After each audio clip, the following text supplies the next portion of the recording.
Hey guys, Paul here, week 3, day 3. Wow, um, time's gone fast. All right, cool. So today's day outcome was hectic. 11 coaching calls so far, which very, very busy. And then shoulder workout with a 45-minute cardio or walk session. So steps just to get it done, as didn't really have a lot of time to do anything. Food was literally zero. Very little food, basically under-eaten today, which in a prep every now and then isn't a bad thing. And I don't think it's a bad thing every now and then to do that regardless.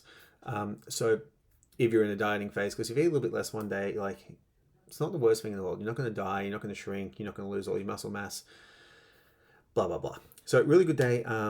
Work wise, like lots of coaching, a couple of new clients starting, one really, and developing out lots of more comprehensive business plans and marketing plans for people, which I find really fun because it's actually making a plan and going through all the things that can be involved with it and executing on that. And that's a very fun experience for me. So one of the people I'm working with is someone who's looking at very close, one of Australia's top bodybuilders actually, and we're looking at really sorting out his online business, which is already awesome. He's already got a really good product. He's a really good coach. He cares. It's got all the things going for him. Our goal is just to scale it to the nth degree, which is really fun.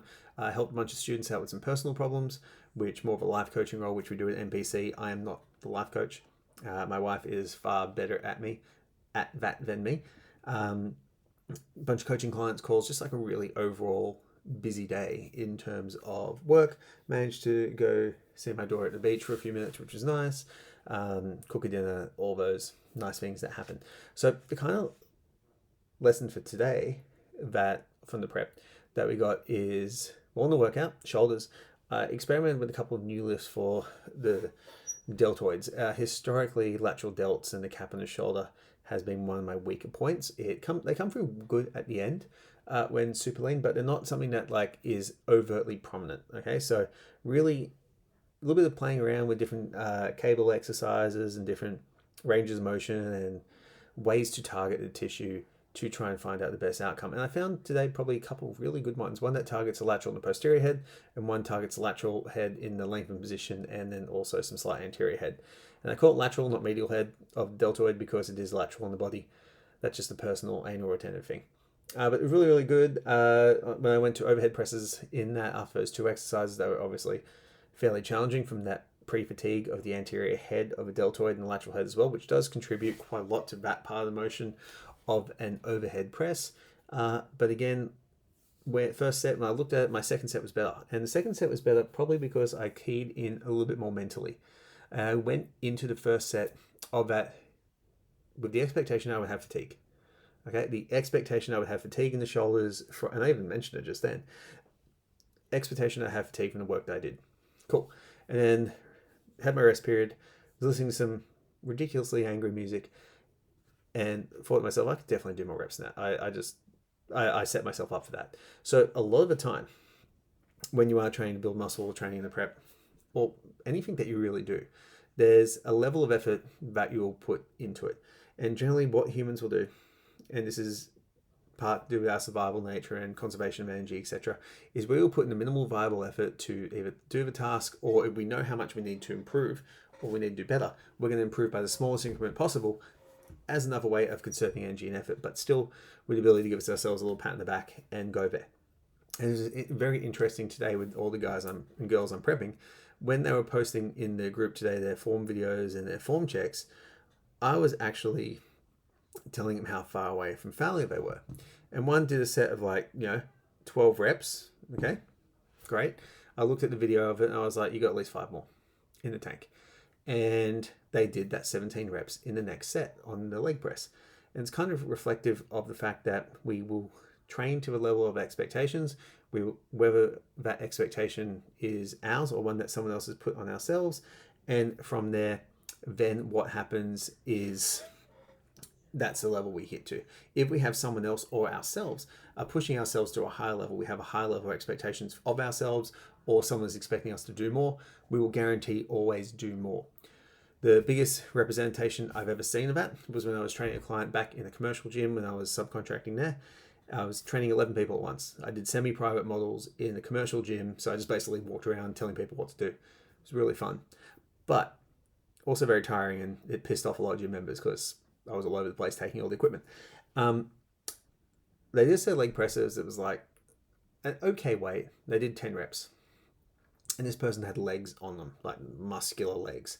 So with that, what happened here was I looked at them and I said, you're nowhere near failure. And they swore black and blue they were. And I said, I'm going to come here for the next set. Okay. And on the next set, what I did was I said, I'm going to tell you when to stop.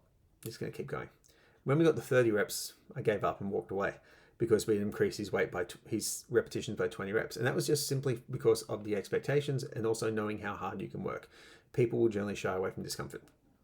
So that was that. In terms of learning today and the lessons, apart from building up the person, is with my students today, one of the key things that we talked about besides an AMA where I just answer questions about whatever they have, it was the detail of the KPIs and what they're really telling you to try and really understand the data that you have. And when you look at the data you have, it's not just the data, it's the analysis of said data. So data is a very valuable tool by itself, but data is something that we can come buried down in.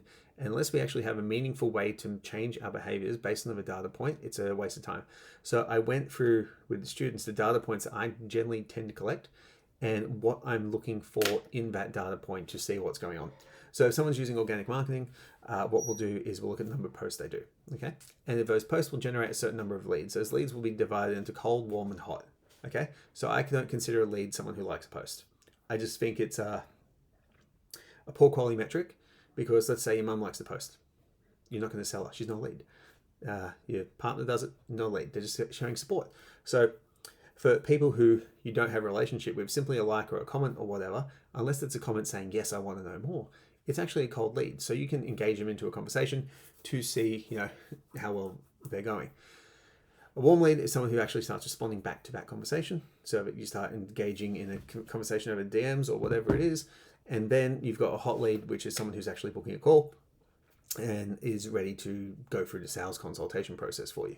Now, when you're looking at each of those data points, the content, the cold, the warm, and the hot, it tells you which stage of that process you need to get better at. So if you're getting people who are going from, you're doing a bunch of posts and you're getting no cold leads, it means your content's not hitting with the target audience, so you're not doing it. If you're getting hot leads and you're not doing any content, it means you're generally getting referrals, so it means you're good at what you do. So there's a ton, if you're getting a ton of cold leads and you're not really pushing them through to warm, it means that you're not very good at engaging people in conversation.